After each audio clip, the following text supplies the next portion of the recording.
In all of the fog and the confusion and spin that surrounds every political season, we must, as faithful Catholics, conscientiously vote in such a way that best upholds and protects these non-negotiable values: the sanctity of life, the sanctity of marriage, and religious liberty.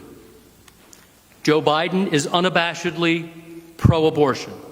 This fact is clear from his long voting record and from his party's platform, not only in this election year, but in their platform going back decades.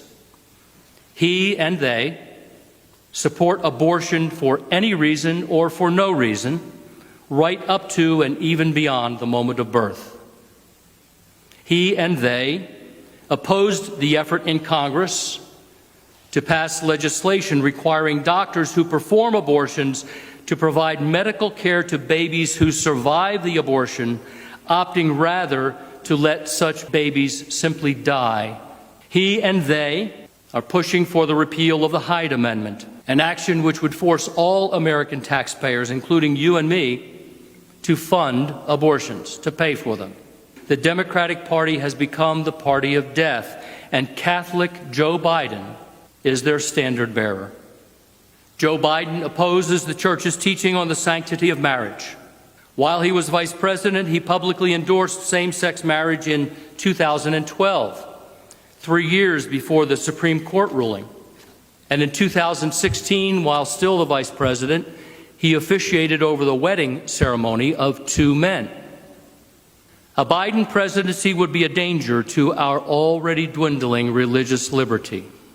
He and his party advocate for the repeal of the Religious Freedom Restoration Act, which protects the religious conscience rights of healthcare workers who decline to participate in abortions, and of church-based adoption agencies that choose to place children only with married heterosexual couples, among other things.